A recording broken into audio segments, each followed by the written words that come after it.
This is the Straight to Video podcast. And we gotta get straight to it. Oscar Valdez pissed hot. Now I'm not here to talk about breakdown fights. Or I'm not here to, tell who's gonna win or how it's gonna play out. I do that on the Ezra podcast. You can find that on Apple, you can find that on Spotify. What I'm here to do is talk about the big stories, the big controversies, the big news that's gonna impact the future of fighting or impact what we're seeing. I'm here to talk about that. And that's Oscar Valdez this week, pissed hot on a VADA test for the WBC belt.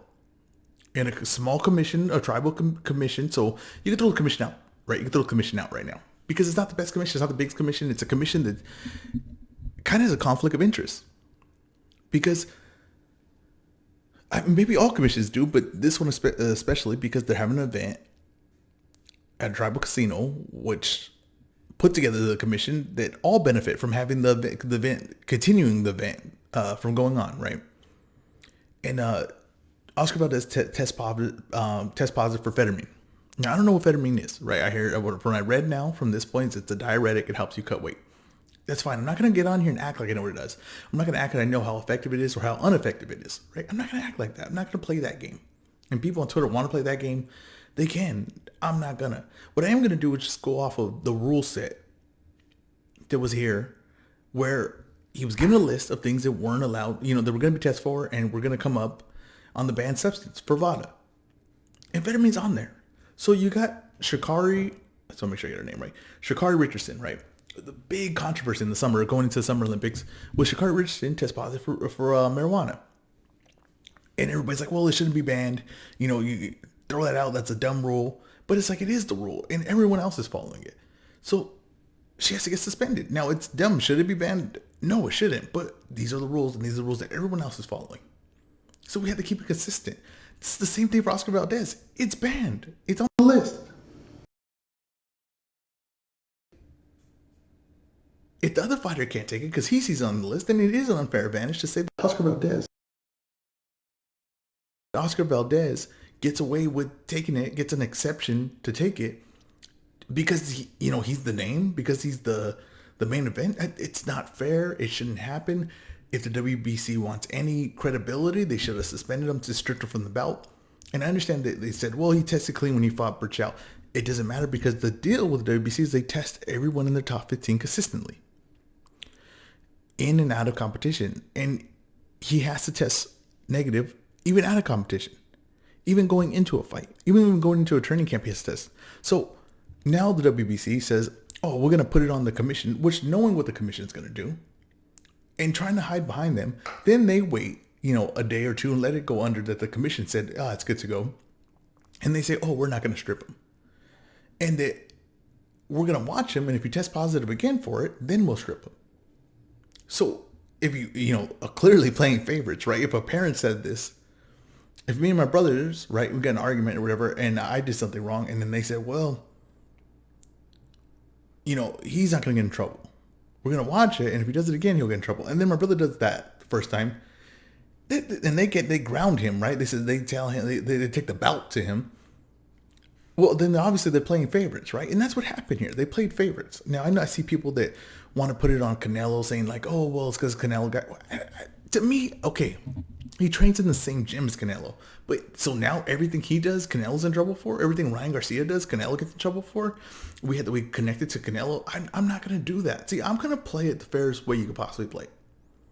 It's all on Oscar Valdez. He took it. And if he says, well, my trainer gave it to him, then it's on Eddie Reynoso at that point.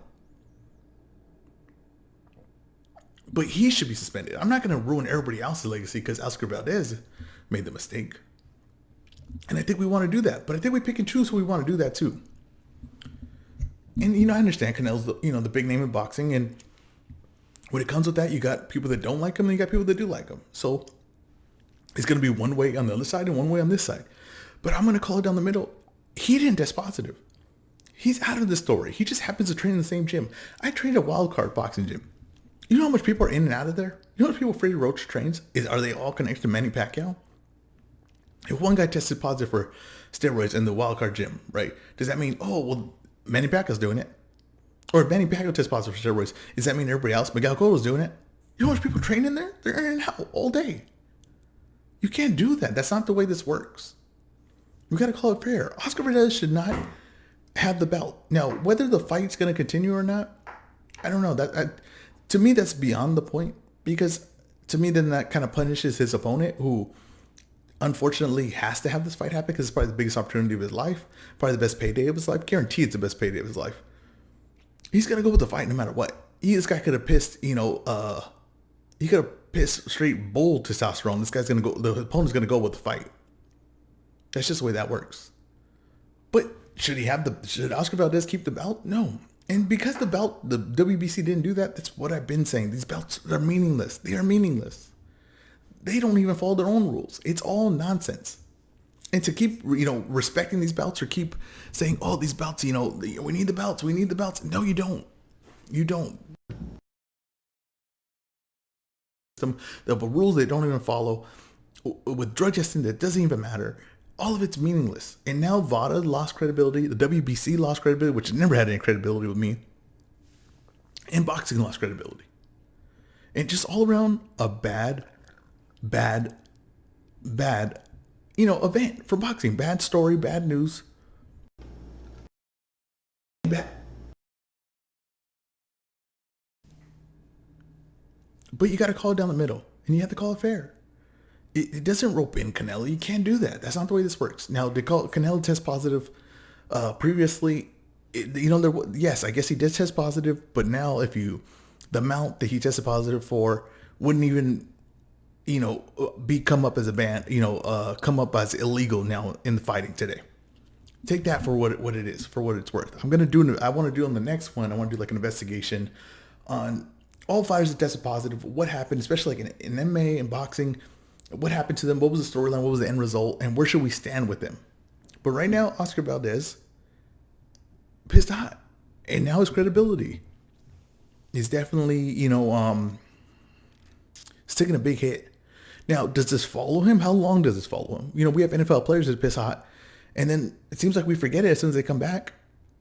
So what is this going to do, right? So say he goes on and fights Shakur Stevenson or Jamal Herring and beats him. It doesn't test positive that whole training camp into that fight.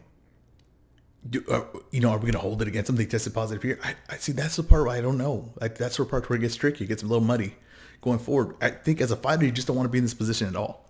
I think that's the best position to be, is don't be in this position at all. But he is. He's in this part. He's in this, the ugly part right here. And we're going to see how it goes forward. I got to bounce because Atticus is going to flip out and destroy the house, it sounds like. Thank you for listening. This has been the Straight to Video podcast.